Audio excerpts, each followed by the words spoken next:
Hey y'all, from Spindle Mountain Mercantile. I am Heather. Welcome to my YouTube channel. Project number 1.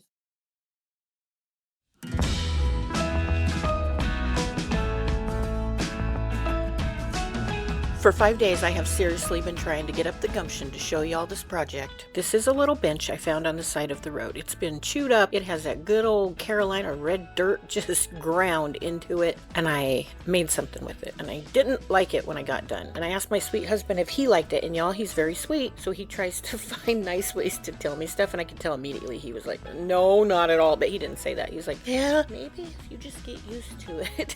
So that didn't help, but I'm going to show you what I did, because you know what? It grew on me. Now I like it.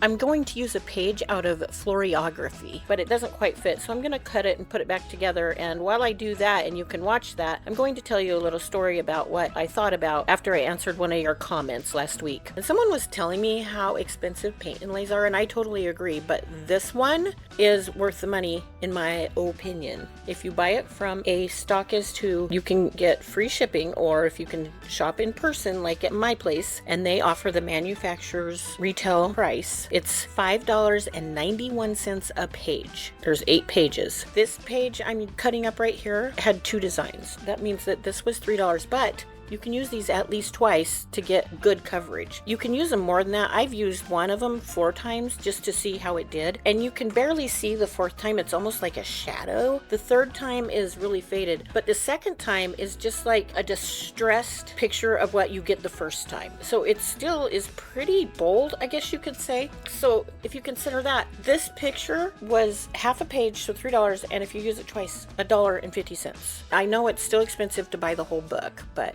there you go. That's my cost rundown on that. I'm going to paint my little child's bench with one of my new favorite colors, crinoline. I love beadboard and white swan and faded burlap. I always thought crinoline seemed kind of yellow, and then I used it the other day on a project I did just this week. I love it. It's not yellow. It's creamy. It's like butter, you guys, not margarine with all the fake chemicals. It's like butter. You can tell Debbie's paint is highly pigmented because I'm just giving this one coat. I did go back over it in some places with a little bit more paint on my brush and used my mister, and then I just kind of smoothed out some of the brush strokes. But for all intents and purposes, that's one coat that I gave this entire bench. So I'm just going to let you watch that, and I'll catch up with you in a moment.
If you notice, sometimes my brush goes up and down and sometimes it goes back and forth. That's because I'm trying to go with the grain. So sometimes I'll put the paint on really sloppily at first, and then I'll go back over it and get my brush strokes to go the correct direction. I am super disappointed in myself for once again not having my camera set up so you could see this whole entire scene, but I did a close-up of the corner that was included. You guys, my head is huge and I keep bumping my camera. I'm telling you, my head is like Sputnik. It's like a planetoid. It's got its own solar system. If you know what movie that's from and you put it in the comments, I will be your BFF forever. So I got this wet and put it over the fresh paint, and then I smoothed it out with my fingers. A lot of people use a brayer, but I find that when I use a brayer, it makes the edges around where it's cut to go into the paint too much, and then I have a really solid mark where the edge of the paper was. And I got that anyway, even though I didn't even use a brayer, so I don't know what to do. But it's okay, because I'm going to make this really, really messy. Distressed, messy, whatever. I just think it's funny because I'm doing that after all that cleaning. Look, here's my secret weapon. I keep my air conditioner right in front of my workspace because I haven't been cold since 1993. I know you feel me, my 80s ladies. And it helps to dry my stuff up really fast. So now, ironically, after it dries, you get your paper wet again. I'm using my continuous mister. Those things are so fun.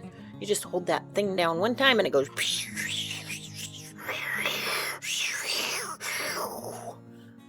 And then you let it sit until you know it's all wet. I kind of push my water into that paper. If you don't put water on the paper when you're pulling the paint inlay off, it will pull all of the paint off of your project, like the paint that the paint inlay went on. A paint inlay is a lot like a transfer, but instead of using ink, they use paint. So the paint goes into the wet paint. That's how that works.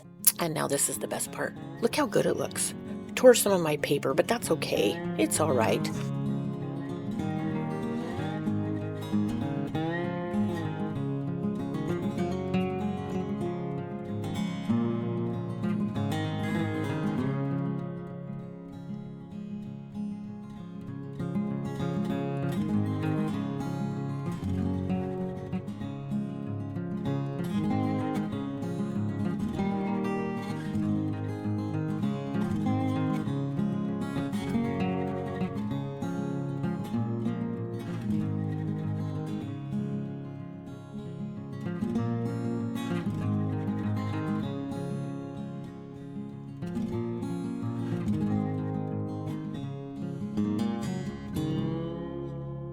Remember how I told you to get a lot of lines when you use a brayer and I got them anyway? This is how you touch that up. You take a real wet paintbrush and kind of smear the line a little bit, and usually that fixes it, but I'm going back in with some of the paint because it really got messed up. Now, I have some other transfers I'm putting there because you know me, more is more. Never once did I hear somebody in elementary school add 1 + 1 and have it come out to less than that. More plus more is more. And I like more.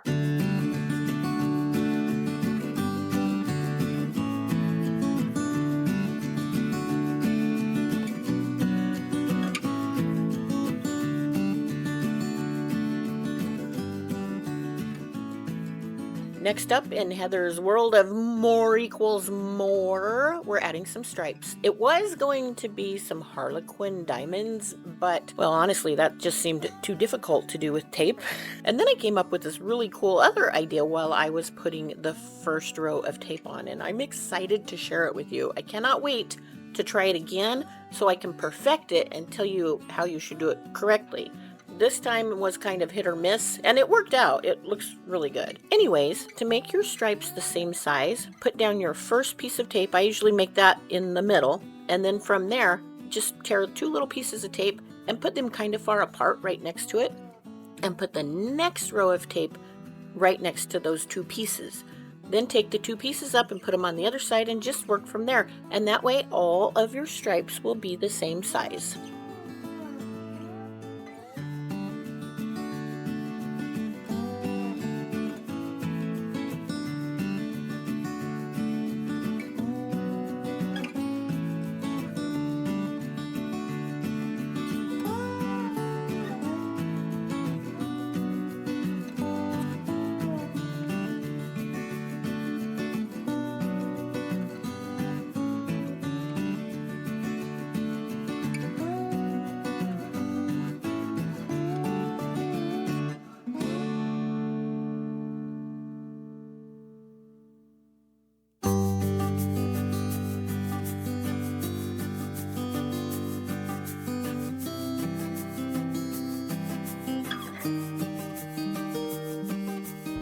So here's the new thing I thought of. We're doing decoupage. I think I got this napkin at Home Goods. They have some really good choices. You always have to make sure that you take apart your napkins. This was a 3-ply. If you just wet your fingertips and kind of grab the corner, it will release it, and you can do it again if it has a 3-ply.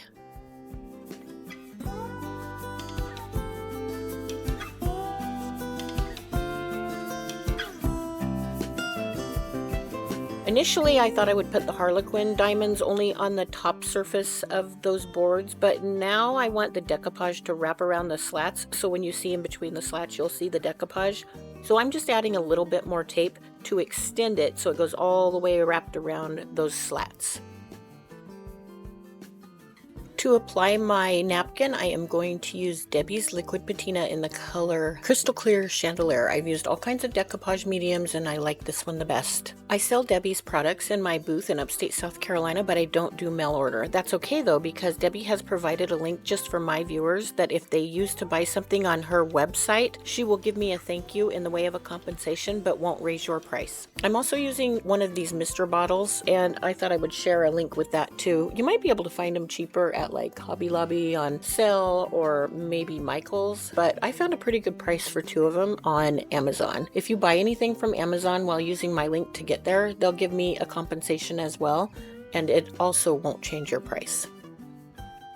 I wouldn't say I use a liberal amount of liquid patina because it doesn't pool, but I use a goodly amount.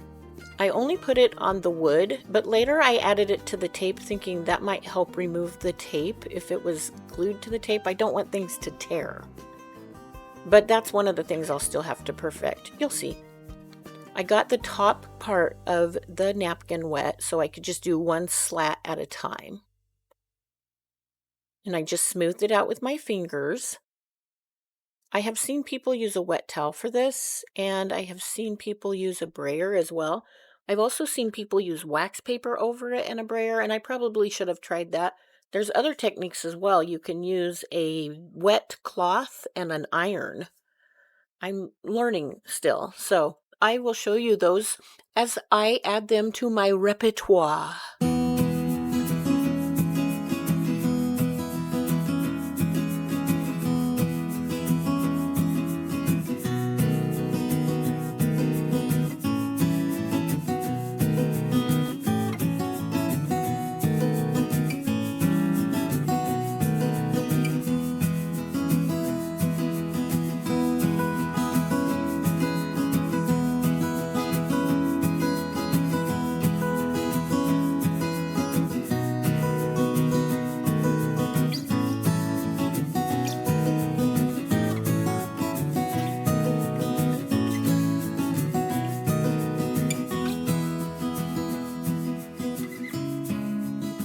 I topped everything with one good coat of liquid patina, and then I let it dry while I worked on the next step. And I want to explain to you about what did finally give me the gumption to show you this project. One of the reasons that I decided I am going to show you this is because my friend Danny came for a visit, and she was like a magnet to this thing, and she was like, oh my goodness, I love this so much. Well, no, she was more like, oh my goodness, I love this so much. And so that gave me a little bit of hope. And then I had already kind of started looking at it with a different eye because I took the staging pictures, and the staging pictures show like the reasons that I decided I really like this. But the next part will show you what made me doubt it after I was done with the next part.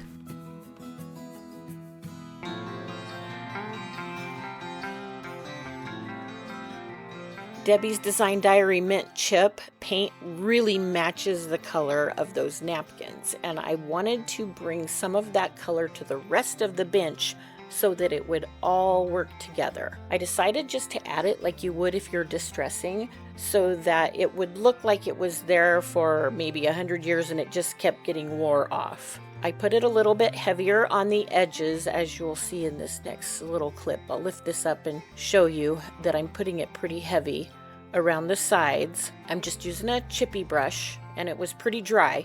And I don't know if you can see, but that towel over there on the side, whenever I put my brush in the paint, I take it and put it in that towel and just kind of dab it off. So there's hardly any paint on the brush when I'm doing this. And when I come in from the side where I put all that heavier paint, it just brushes it up onto the surface a little tiny bit, like little tiny streaks, just brush strokes of it. And I wiped it down each time with a dry cloth.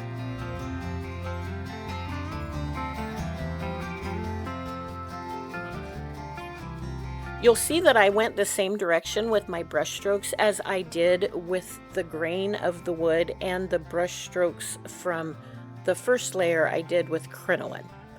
I did the same thing with the next step, for which I used Waverly wax in dark. I love Debbie's better, but I'm trying to get rid of some of my stash that's backed up. The only thing I did different here is I sprayed it with my mister whenever I added new wax, and then I wiped it back.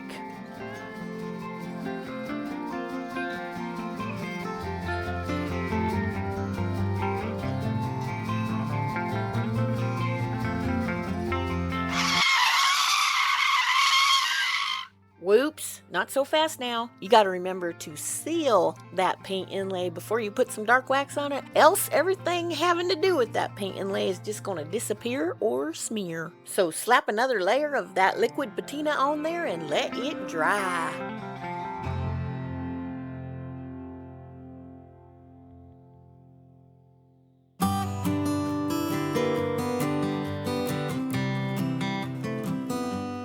As that was drying, I continued distressing and adding green to other parts of the bench. And I'm not going to show you all of that because it's the same thing all over again and over again and over again. But I want you to see this part because I am not going with the grain on this. So you can see as I bring the brush across left to right, it actually leaves little tiny lines up and down. That's because my first brush strokes were pretty thick and I went up and down with the grain. But this time I'm going across, and I feel like that just gives it a really cool look, like if it had been painted that mint green a long time ago. Then as it wore off, it would only wear off on the parts that are raised, and that's the brush strokes from the first layer of crinoline. So I did that on the inside and outside of both sides of the bench.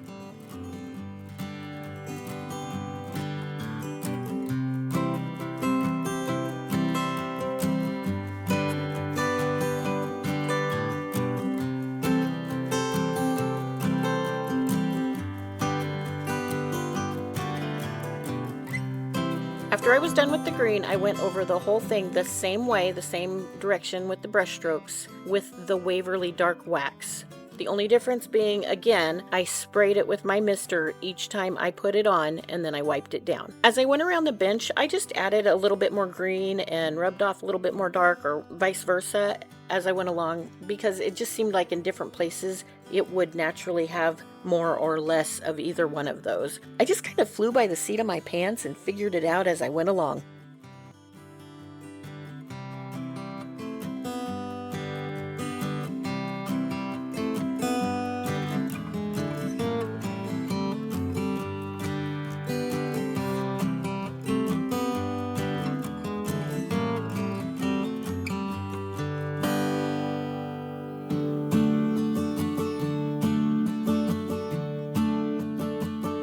The amount of grace y'all give me on my videos is so appreciated, and I'm going to need a pretty heavy dose of it right now because, like I said, I don't know what I'm doing. It's not like I've never decoupaged before. I learned when I was a little kid. My mom taught me, but I don't remember that much of the actual decoupaging.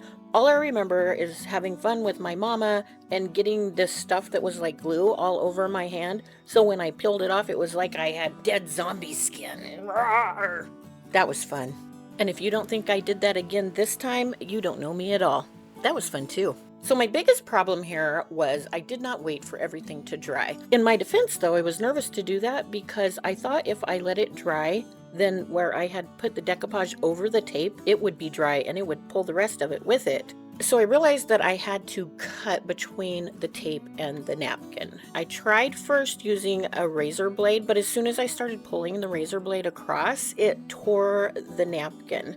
I thought about it for a while and I realized I could just take that razor blade and use the flat edge to push it down between the napkin and the tape and then just keep moving along to do that, and that worked. After I got all the way done, I realized the best way I should have done this is everything I did except let it dry and then I could use a razor blade like a box knife, you know, and pull it along, and that wouldn't tear it. Now, all of the tears that I made, it wasn't really that much, but it actually wasn't bad because it didn't pull up any of the napkin. It just made little tiny tears along the edge, and it just added to that distressed look. So had this chair had that design on it 100 years ago, I think that it distressed it where it would have naturally, right along the edges where the stripes change from crinoline to the napkin.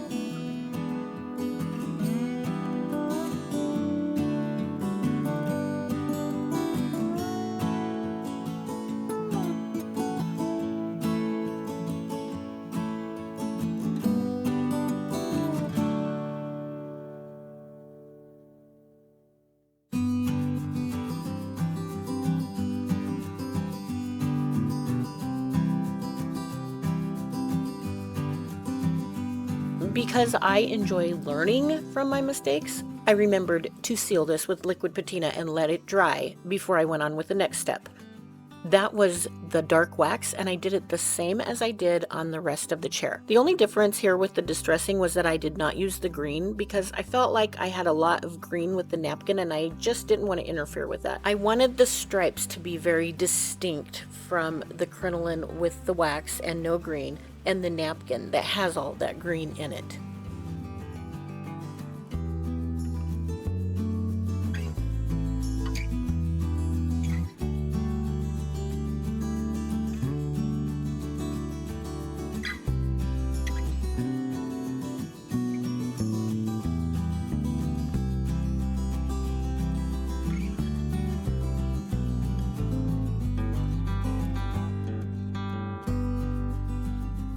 The sealer I added to the paint inlay on the seat back is now dry, so I can go over that with the wax and a little bit more of the green paint.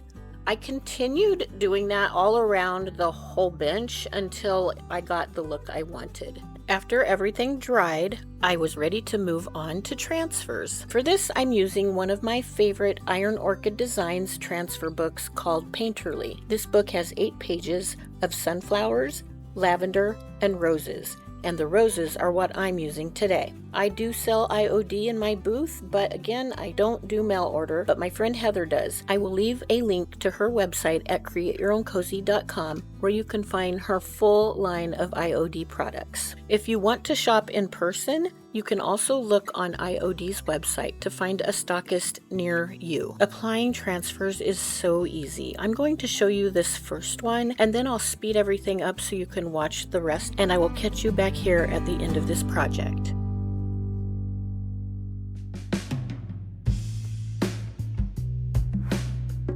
Once you have your transfer cut out, put it on your item exactly where you want it, and then give it a little rub with your hand. That just gives it the initial stick. Next, you're going to use the transfer stick. That's the little plastic stick that comes with every Iron Orchid Designs transfer book. And you're going to use the flat end of that to rub the entire top of your transfer. The plastic sheet your transfer is attached to is called a carrier sheet. Once you have rubbed the entire top of the transfer, use your other hand to pull back the carrier sheet at one corner. And as you do that, keep rubbing with your transfer stick where the carrier sheet is pulling away from your object. If it doesn't work, your surface is probably dirty or perhaps you didn't let your paint dry. If any of your transfer still sticks to the carrier sheet, simply lay it back down and give it a good rub again. If it doesn't work, your surface is probably dirty or perhaps you didn't let your paint dry. After the entire transfer has released from the carrier sheet, use the carrier sheet to rub the top of the transfer. This is called burnishing, and it just makes sure all the little nooks and crannies of the transfer are completely adhered to your object.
After the last transfer was applied, I used my dirty towel that I had been using with the wax to just rub a little bit more wax on there. Not only will this distress the roses just a little bit more, it will also seal them.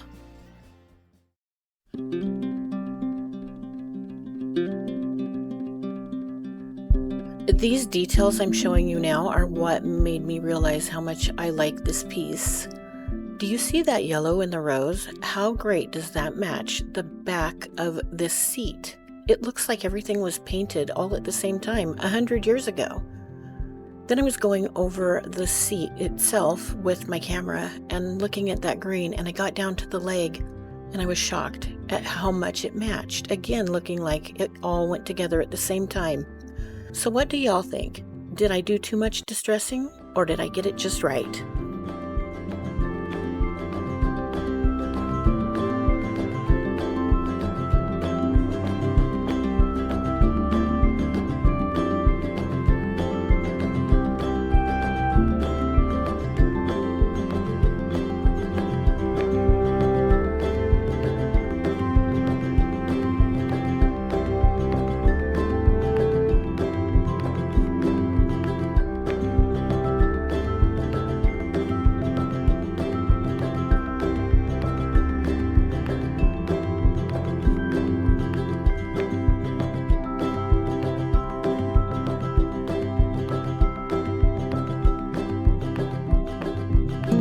Project number 2.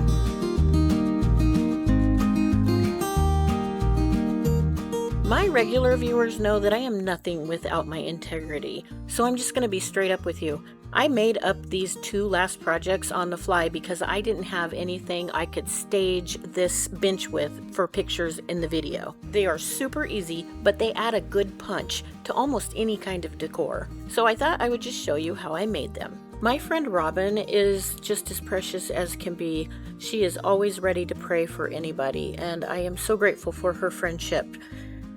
When she decided she was ready to move on from her booth, she gave me quite a bit of leftovers, and I decided I would zhuzh some of those items up.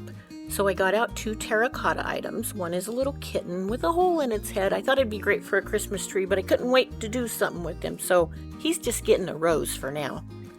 The other one is a small planter that has an angel sitting on one corner.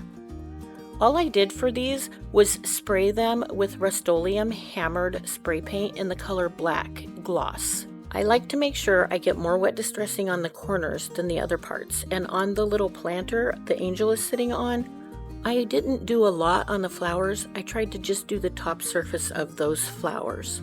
To wet distress, you just use a wet wipe or a wet towel. You don't want it to be wet, you want to wring it out so it's just damp.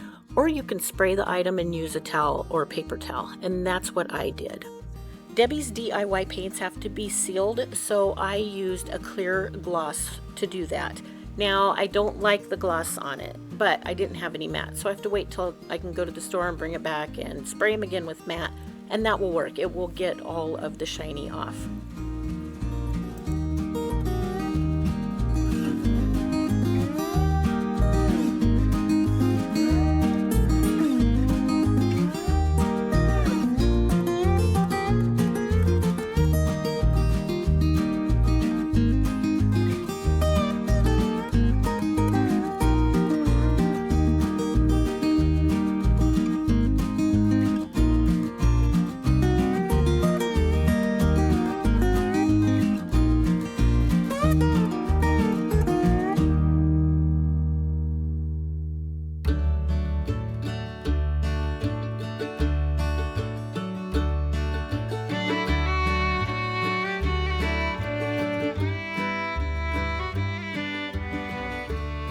When they were dry, I started arranging some floral. Now in the cat, I just put one simple flower stem that had some leaves on it.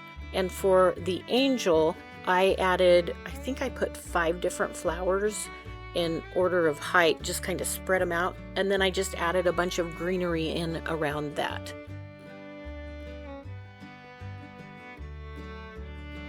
This video is so long, I'm just not going to show you all of that, but here is my finished second and third projects, and look how cute they are with my bench.